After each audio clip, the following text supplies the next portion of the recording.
definitely not the starters. You're on the End of the Bench podcast from 100.7 The Score.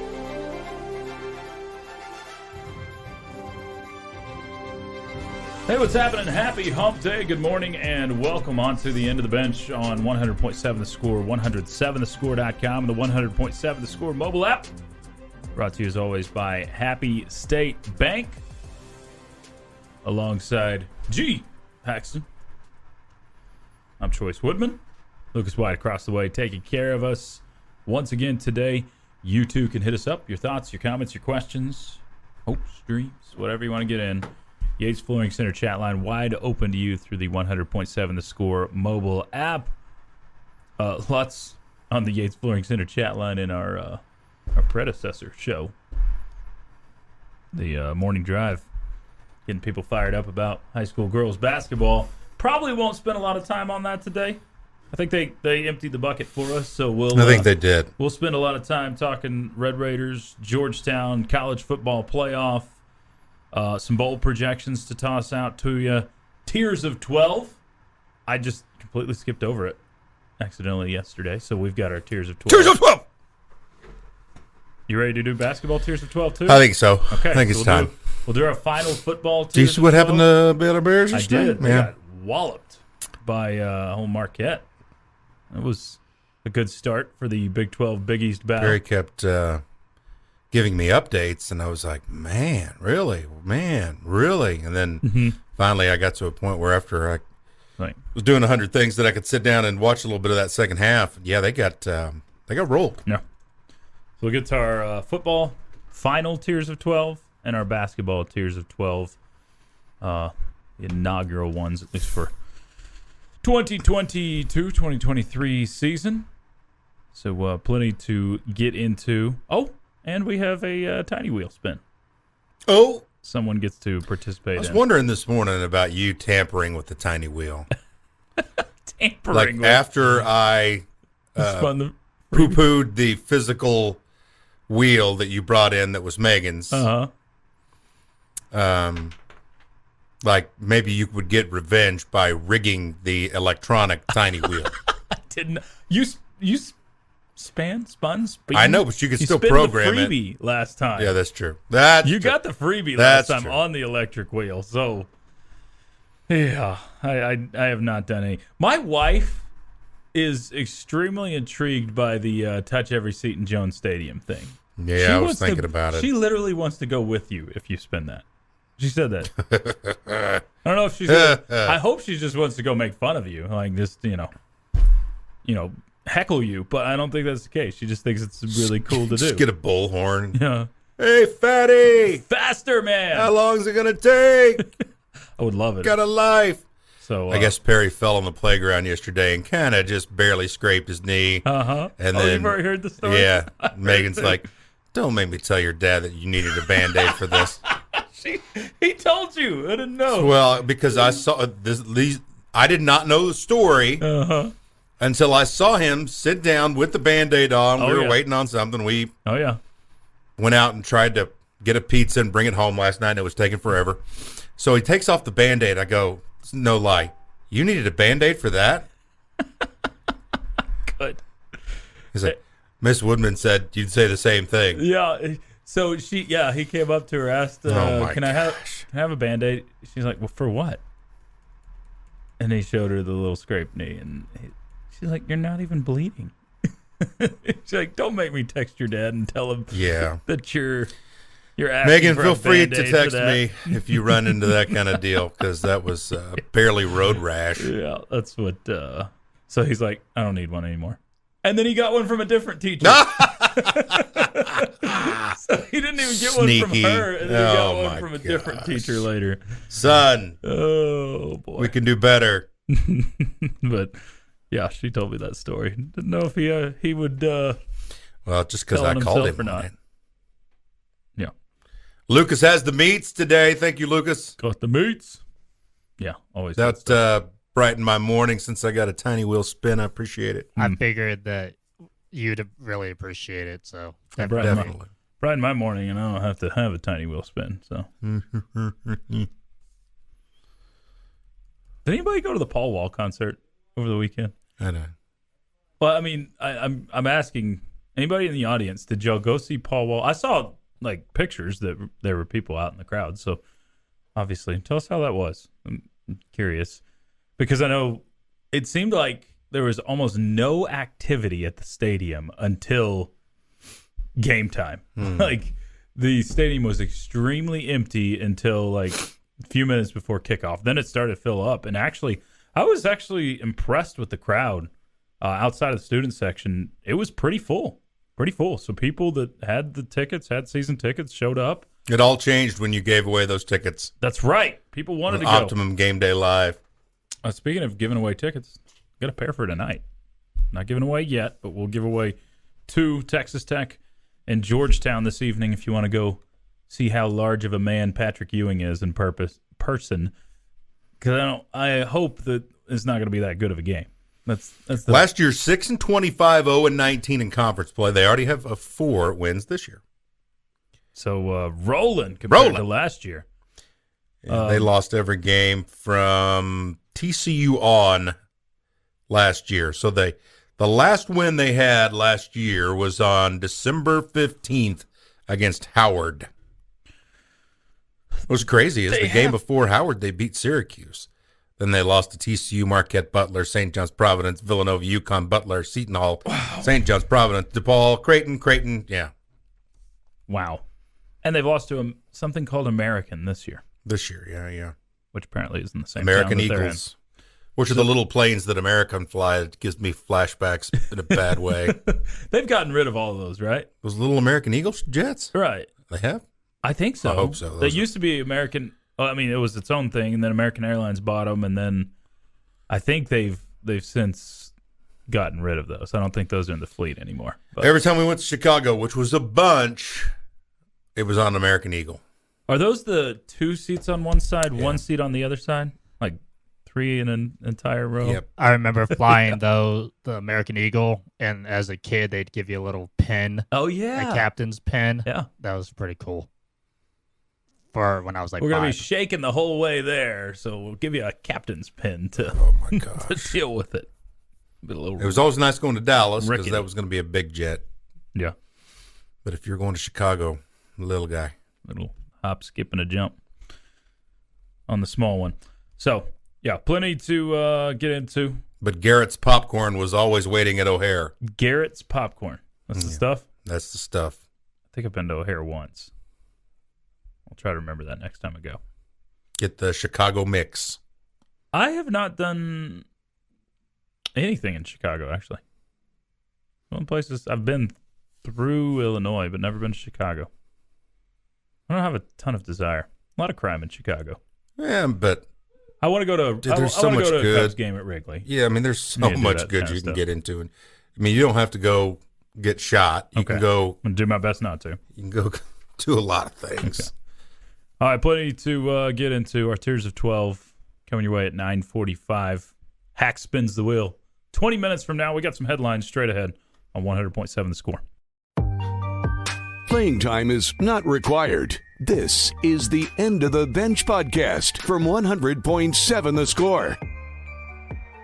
Glad to be with you. You're listening to the End of the Bench on 100.7 The Score, 107thescore.com, and the 100.7 The Score mobile app. Alongside Geoff Haxton, I'm Chois Woodman. Lucas White behind the glass once again taking care of us today. Keep hitting us up. So lots to get into over the next 2 hours. So take your thoughts, your comments, your questions. Hopes, dreams, all welcome on the Yates Flooring Center chat line. Someone asks on the chat line, Hacks, have you guys, just tuning in, have you guys given out any Tech Bowl projections yet? I can zip through these real quick for you. This is what we have compiled for this week. And these will be the final ones before we get the actual bowl out on Sunday. Majority of these have you in the Cheez-It Bowl against North Carolina or Florida State. Those are the vast majority of the projections. Tech versus ESPN has Tech in Cheez-It Bowl, North Carolina, Florida State, and both of theirs, College Football News, Cheez-It, Florida State. USA Today is the one that varies the most. That is Tech versus UCLA in the Alamo Bowl. Be okay with that. I think I'm more attracted to the Cheez-It Bowl if that's your opponent in the Alamo Bowl. 24/7, Florida State, Cheez-It Bowl. Good game with UCLA, though. Yeah. Pro Football Network, Florida State, Cheez-It Bowl. CBS Sports, North Carolina, Cheez-It Bowl. Athlon, North Carolina, Cheez-It Bowl. Sporting Mac News. Brown going up against him would be fun. Yeah, it'd be all right. The Florida State part is you're going to be outnumbered in fans quite a bit, obviously. Oh, yeah. Tallahassee, not too far from Orlando. No. So that would be that'd be the difficult part. It'd be essentially kind of playing a road game there. But it'd still be fun. Yahoo, Florida State, Cheez-It Bowl. Action Network, Florida State, Cheez-It Bowl. There's two that are outside of that, though. Sports Illustrated, I don't know what they're smoking. They've got Tech versus Air Force, and this was published yesterday in the First Responder Bowl.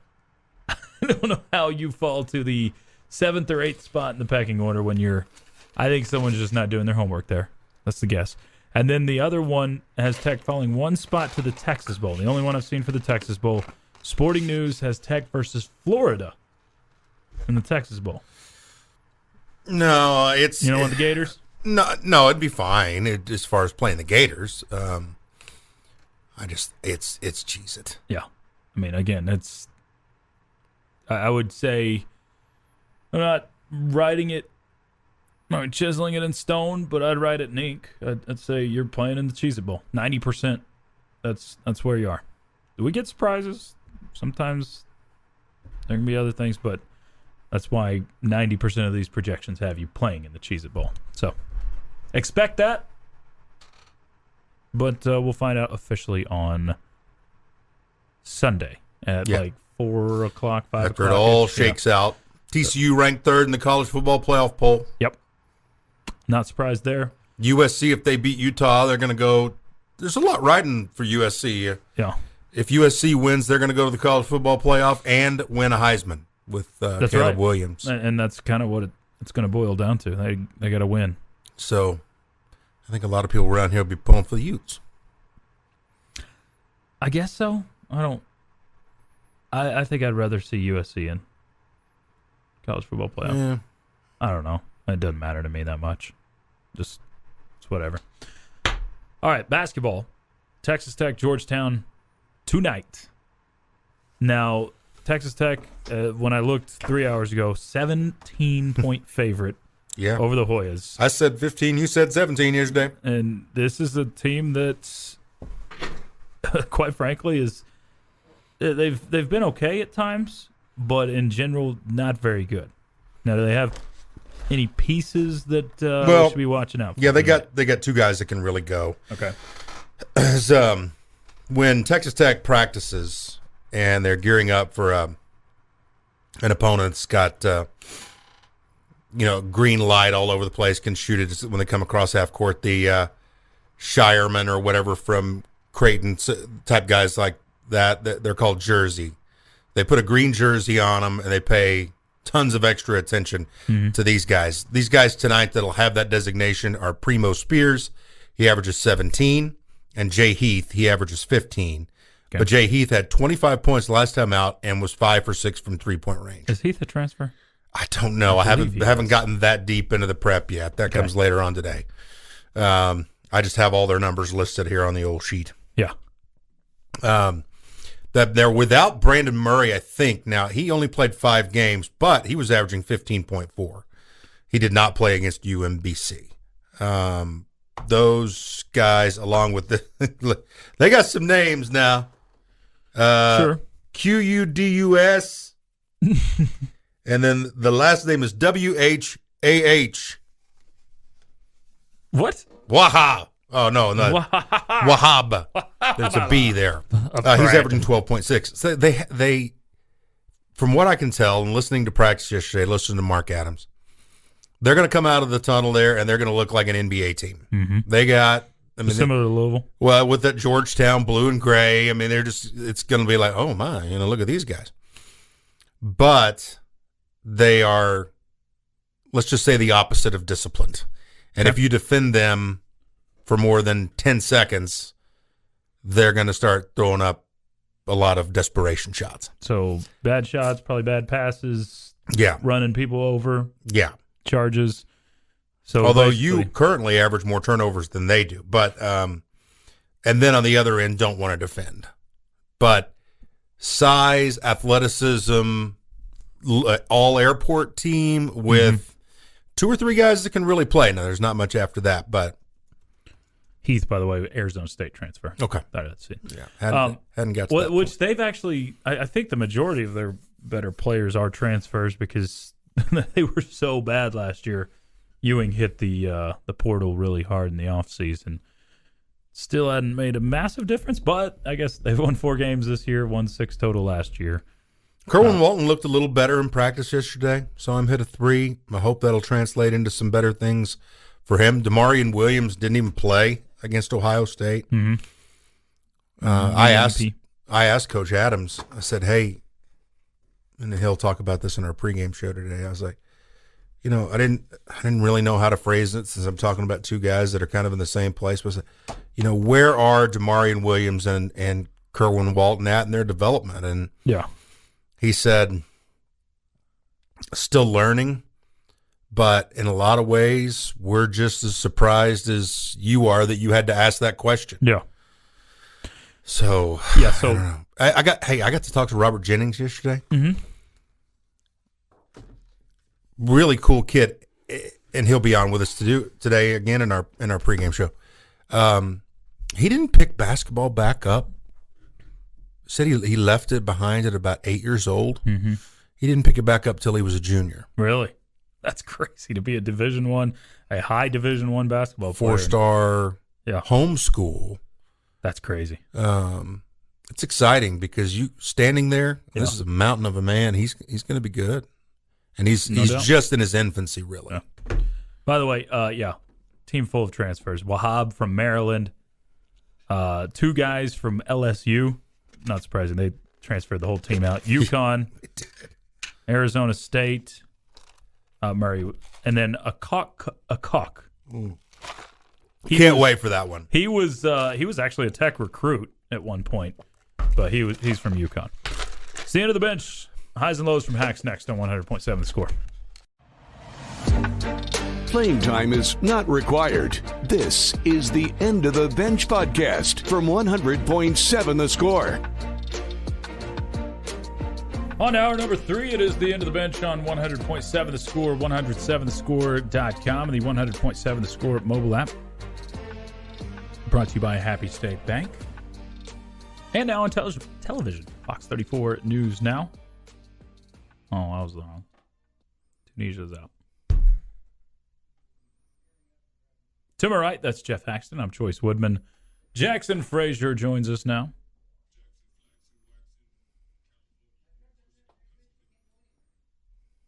What up, Jackson?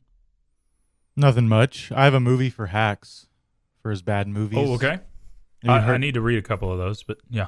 Have you heard of a movie called The Rubber? The Rubber? And it's about a car tire. Oh, okay. I thought it might have been about something else. Yeah, it's about a car tire that goes on a murderous rampage across California. Oh my gosh! So is this like Sharknado territory? Esque. It's okay. not. I watched it on Netflix, but it's not even on that anymore. You can just watch it for free on YouTube now. The whole movie. Okay. The Rubber. It is noted. Someone said it's not on Netflix, but can be watched for free on Tubi. But The Man Who Killed Hitler and Then the Bigfoot is an awful movie. Hacks, I really think in my adult life that's the worst one I've ever seen. That one. So may push for you to see that one. Bobby Hot Dog said earlier, since it's the holiday season, I think you guys should add the Buddy Spaghetti back to the wheel. All right. Next week it's added. I'm not doing that. You're not doing it? It's just candy not and doing noodles for the most part. Syrups. Okay.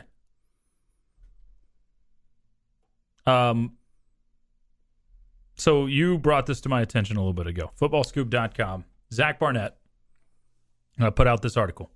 It says Texas Tech's overtime comeback versus Oklahoma was the most improbable win of the season. He said he's tracked 1,733 games and counting, and the Red Raiders were the only team to lose in every major metric but win the game anyway. This is crazy when you look at some of this. Those 1,733 games have taught us that some correlate more than others. A halftime lead puts you on the path to victory about 80% of the time. Tech didn't have that, though they were close. While outpassing your opponent is closer to a coin flip, 60% of the time. Entering Saturday, teams that won all 5 categories, the quinfecta, as they call it, were 274-0. And the vast majority of those 274 victories were not close. The average quinfecta margin was around 30 points per game until Saturday night. So the quinfecta includes several different categories. Sorry, I'm trying to sum this up. But Texas Tech trailed 14-0 after one quarter and 24-23 at the half. Outrushed 210 to 163. Outpassed 462 to 436. Lost the turnover margin 2-1. Yet they won the game anyway. The first of 285 teams in a similar situation to do so over the last season and last season. What's more in this case, Texas Tech losing the box score in the aggregate, but winning on a down-to-down basis. OU averaged 4.7 yards per carry to Tech's 3.6. OU averaged 11 yards on its 42 passes. Tech averaged 8.5 on its 51 passes. And Tech even lost the points off turnovers, 10-7. Holy cow. When you look at these stats from this game, Tech lost about every category.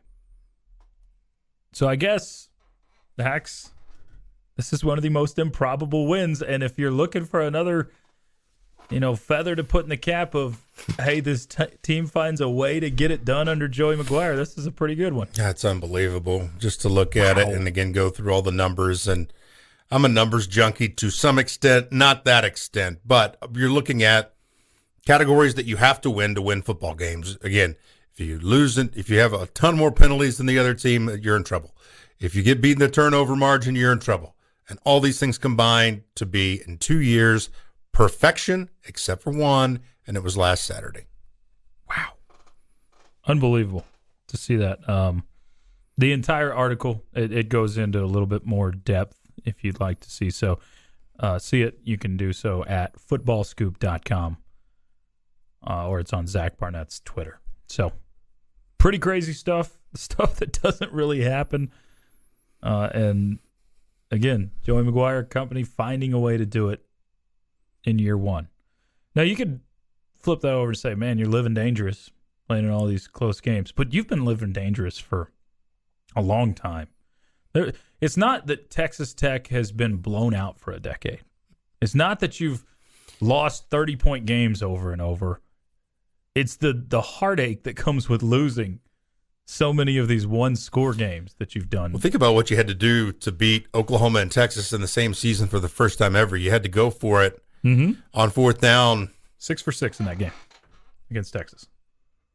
A ton. Yeah. And early and late and all kinds of different circumstances. If you play, I guess, like regular football, not with the analytics, you don't win that game against Texas. You don't. But it works out. You get all the fourth downs, you make the plays, you beat them, and then this thing's, again, one of the more improbable victories when it comes to stats. And I guess it kind of boils down to what we've said several times. Texas Tech teams in the past don't win those games. It's as simple as that. You don't. You can take those there's two. proof of it. You can take those two off the board in almost every season going all the way back to 2009. Just take them off the board. Which is why you'd be 5-7 this year if you would. You'd be 5-7 and or worse. Doing exit interviews. Yeah. Instead, you're fourth in the Big 12 with a winning record. And it's a darn good league. It just is. Sure it is. Crazy. And depending on when you played Oklahoma State, it's even tougher because Texas Tech played Oklahoma State when they were good. When they were, deadbeats. So wild article there. Wild and good stuff by Zach Barnett of footballscoop.com. Real quick, the latest in the coaching carousel. We're kind of bringing you this every day. Not really much to update. The news from Auburn became official with Hugh Freeze replacing Brian Harsin. So Liberty now the latest opening, and one more closed. Brent Key at Georgia Tech. You probably don't know his name because he was the interim guy. Trent Dilfer rumored to be UAB. Yeah, that one's and Kyron Drones is in the transfer portal. 3 years left of eligibility. He was the Baylor quarterback backup. So Baylor's seen quite a bit of turnover in that quarterback position when it comes to the transfer portal.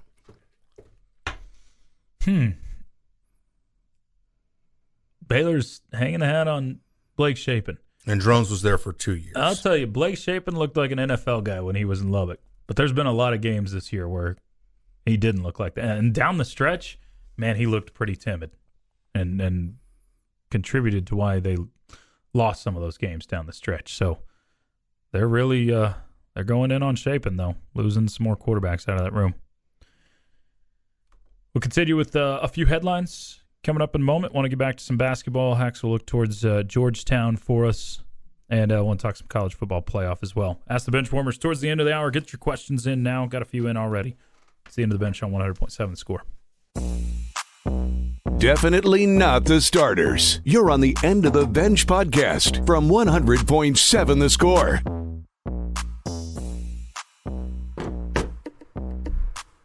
Thrilled to be part of your Wednesday. It is the End of the Bench. Got about 30 minutes left with you here on 100.7 The Score. Chois Woodman with Senior Haxton. Keep hitting us up. Lots of questions already in, so get yours in if you want it read. Yates Flooring Center chat line. Ask the Benchwarmers 15 minutes away from now. Hax, I'm a little nervous. Not for tonight's game. Though Panhandle Raider chimed in and said he doesn't have a good feeling about tonight's game. Can't quite put his finger on why. Can't pin it down is what he said. But hope he's wrong. I think not a good feeling about tonight's game could be like a 10-point win. You could feel kind of bad about it if it gets murky and ugly and they hang around for a while. Yeah. Could be one of those. By the end of this game, you should, in my opinion, win it by 20 points. Yeah. I have no worries about tonight. Yeah, I don't really either. Just for the sheer fact that it's discipline versus the opposite of that. No, my nervousness is in what I read yesterday and then what Jackson brought to my attention a little bit ago. Something about robots? The robots are going to kill us all. Oh, that's a given, but when? Well, maybe sooner than we think. Or maybe we should just, again, carve out California and drop them in the ocean. That would help a lot of problems. But, so, Jackson, tell everybody what you told me during the break. That San Francisco has announced that they are releasing robot policemen for emergency situations that can be controlled by real policemen back at the station, but these robots are allowed to kill people. Yes, they're allowed to use deadly force. Of all places, San Francisco, of course. So there's an 8-3 vote. I'm reading this from AP News. This is a very real story. 8-3 vote. Majority agreeing to grant police the option despite strong objections to civil liberties, blah, blah, blah. They won't have a gender, so they'll fit right in. Of course. And then they can maybe the robots want a gender. They can just cap the opposite. Oh, my goodness. So, not just that, Haxton. Sounds like Total Recall. Did you ever see iRobot? Yeah. Isn't that how it started? The robots took over? They started as like police officers and just enforcers. Like maids and helpers. And then they take over an iRobot. Yeah. Also, I saw this yesterday. MIT researchers creating robots that will give birth to other robots. Oh, God. It's all over. They're taking over. Oh, robots are going to end the world. It's all right. I'm ready for it. Bring it on. See how you robots do out here in West Texas. Take it. We'll take down you robots. Actually, I'm a little more scared of the California robots than the people. A little tougher. So the college football playoff rankings were released. I didn't know they were going to do this the week of championship week. Didn't know they were actually going to do one last night until I saw it come out. The rankings reflect what most people thought. Georgia 1, Michigan 2, TCU 3, and USC 4. Ohio State was 5th and Bama 6th on the outside looking in. Now, TCU, if I remember correctly, they were in the college football playoff in the final rankings when they came out in 2016, and then they got leapfrogged because of a crazy game by Ohio State where they won 59-0 in the conference championship game. That was when the Big 12 didn't have a championship, and really that's why the Big 12 added a championship game, because that 13th data point. Remember that phrase they told us? Anyway, I don't think there's a scenario where TCU wins, and they wouldn't be in. So that's pretty safe at this point. But here, Hax, as I like to outline, here's the nice things we could have. Your 12-team playoff. Oh, stop it. Just stop. Why not? Stop. Washington would play Ohio State. Oh, here we go. You do this all the time. Because I want one. Yeah, Give it to me. It's not here. It's not here yet. You don't like Stop with the fantasy world stuff, man. People like fantasy worlds. Go look online. There's a lot of people that live in their fantasy worlds. Who's going to lose this weekend? Or do we see those 4 teams get through? I believe more and more that if TCU loses, they are out. I think you're right. That the committee will not allow a team from the Big 12 that lost its final game to have the power over the other teams that are lurking there with the big logos. So TCU needs to pour everything they've got and more into beating K-State, because you know K-State's going to go in there and love to play the spoiler role. I really think they're going to get jumped if they don't get a victory Saturday. The irony of all that, Hax, is if it was OU or Texas, they would be in with a loss. No, I don't think that's ironic. That's just fact at this point. The irony I'm talking about is going back to that 2016 season where TCU was left out for not playing the 13th game. Ohio State, in this scenario, would be rewarded for not playing the 13th game. They're not playing in the Big Ten championship. Sure, yeah. So Ohio State would get the different reward rules. It is completely different rules. If you are Oklahoma, Texas, Ohio State, Michigan, Alabama, basically any SEC team gets the treatment. But if you're a blue blood, USC gets this treatment. They do. Because I don't know that Oregon sitting with one loss. Well, maybe they've got enough of a brand, but I don't know that UCLA sitting with one loss would be in that 4th spot right now. Not sure of it. It's possible. Those are some fringe brand type of programs, but USC gets the blue blood treatment. So I think you're completely right. I would be very surprised. Maybe TCU loses on a last-second field goal. I mean, it wasn't that long ago we were talking about TCU started slow. Yeah, no, they were just making up excuses for why TCU wouldn't be making up all kinds of things just to knock them down. Right. I have little doubt in my mind that if Alabama was a one-loss team right now, they might be ahead of TCU. They would definitely be ahead of USC. They'd be ahead of TCU if they had one. The one loss, but since Bama's lost 2 games, since Tennessee's lost 2 games, they've almost forced the hand of the committee. Like, wow, I can't play them too. It's like, what are you guys doing? We need more SEC teams in. Which one loss, I think, just throws that door open. I really do. T-Money 806 says, if you're a conspiracy guy, Big 12 refs will be told to protect TCU. I wasn't a conspiracy guy on that front until I watched that Tim Donahue documentary. That didn't affect any results. Oh, yeah. But, I mean, just the other parts that were not related to the gambling of, hey, we were told, protect these guys, protect this team, protect.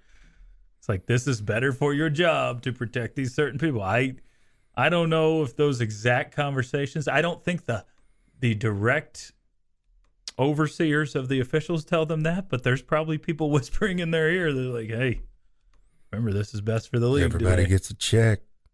This is better for the league, so we got a close game. And they can't keep them out. Yep. If they win. Get these bonuses. And you know they're going to kick them out if they lose. The case. I don't actually think that goes on. In NBA, I do think it goes on. Other leagues, probably not so much. But who knows? Troy says, not a big fan of Tech's OC with the super fast pace. Seems like we had more penalties trying to run it. I'd like to see it slowed down and get everyone on the same page. I'd like to see the numbers this year on success of the offense when running tempo versus not, because I felt like you were more successful offense when running tempo this year. You feel the same way? In terms of in terms of drives that ended in touchdowns. I think you ended up with more touchdowns when running tempo than when you didn't. Probably. Again, I don't have the numbers in front of me. I'd like to see them. I don't think it's one where Tech wants to run tempo all the time. And you were not a big-time penalized team this year. Now, you had the last couple of weeks, or I guess the last week against OU, you had a lot more than your average. I think you had 9 against OU, which was and 4 false starts, which was against the grain for what this season has been. But most of the year, Tech has been a pretty clean football team. So I don't know why your offensive line was so jumpy on Saturday, but you overcame it. Beat the Sooners against all odds, according to Zach Barnett. All odds. Yeah, everything was against you. 280 some odd odds. Quinn Fecta still able to get it going. And that's not Ewers and his Aston Martin. It's crazy. All right, get your questions in. Several in already. And we'll get some Ask the Benchwarmers going for you next on 100.7 The Score. Playing time is not required. This is the End of the Bench podcast from 100.7 The Score. A whole slew of questions in on the Yates Flooring Center chat line. Time for Ask the Benchwarmers. Still a little room for yours. If you got any, get them in. Ask the Benchwarmers on the Yates Flooring Center chat line. He is Geoff Haxton and Chois Woodman, Jackson Frazier across the way. We are the Benchwarmers. Questions for any and all of us are welcome. Start with this one.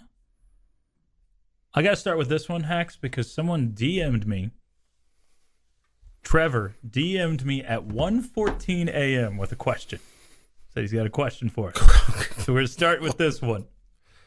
Okay. He said, if you could get 2 grad transfers back right now, or just any guys that have left the program, graduates included, and if you could have seen another for another year, sorry, the question's a weird word, or even 2, who are they? So basically, if you could add 2 players to this team from recent years for Tech basketball, who are you going with? Bryson Williams, 1. He said Bryson was one of his. Bryson takes care of so many things. A lot. Bryson's probably number 1. I just think he would glue a lot together. He's number 1. And then, man, if you could have him one more year. Why did we petition? I'm going Davide Moretti. I still got some faith you can shoot on this team. I'm thinking about Davion Harmon playing off of Davide, being able to drive and kick. Because I'm watching. Let me look at this. Okay, this is really interesting to me when it comes to Davion Harmon. Okay, Davion this year is 3 for 14 from 3-point range. Okay, that's a 21% clip.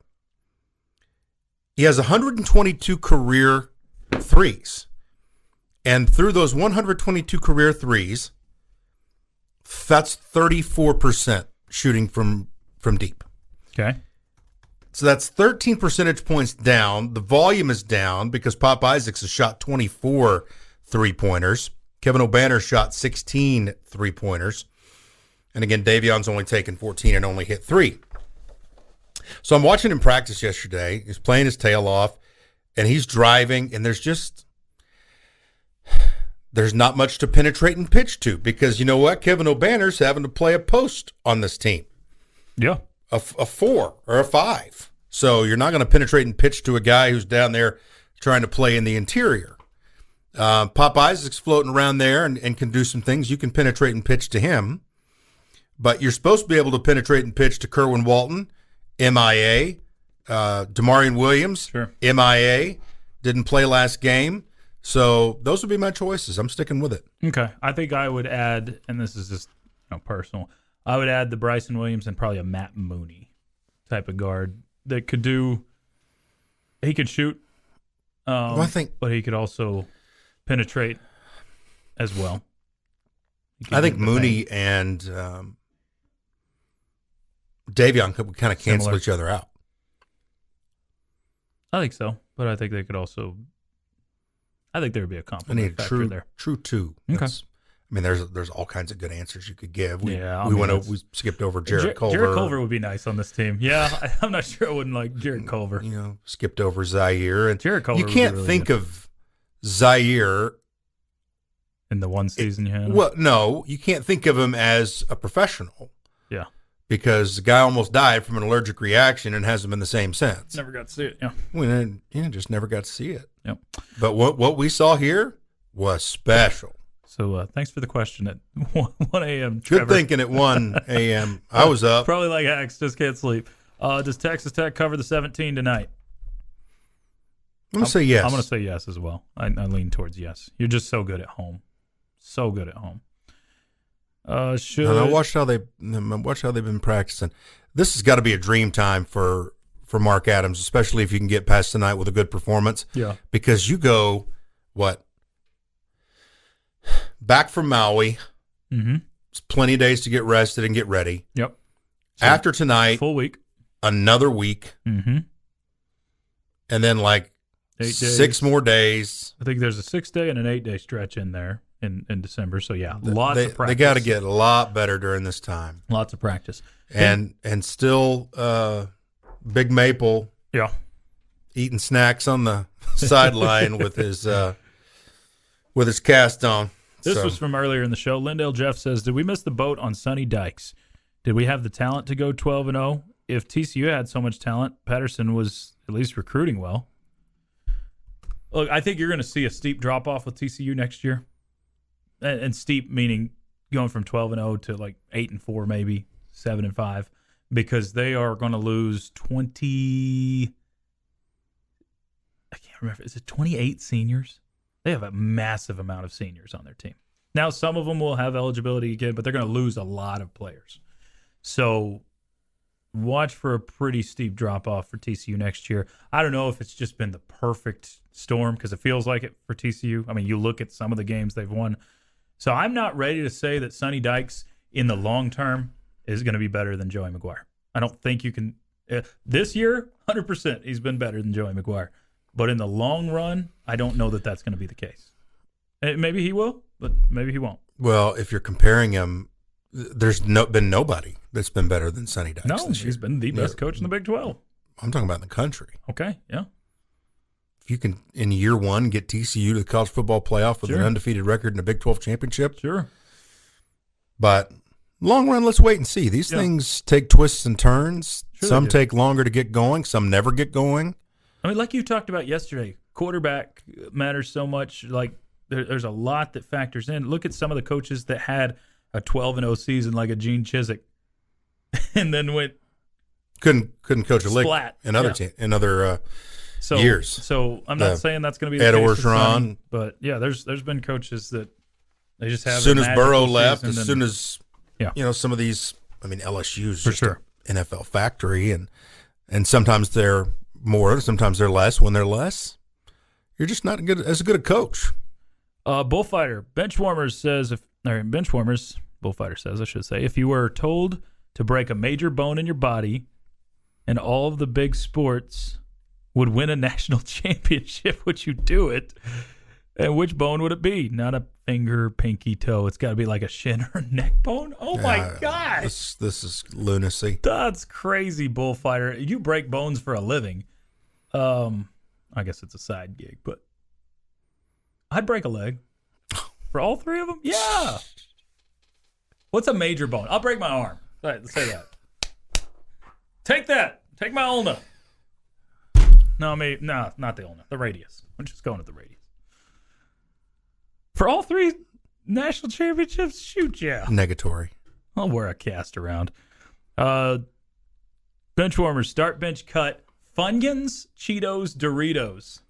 Start Cheetos, bench Doritos, bye-bye Funyuns. Out on the Funyuns? See ya. Oh, man. Funyuns, easy I starter. hadn't had Funyuns in years. Easy starter on the Funyuns. Starter?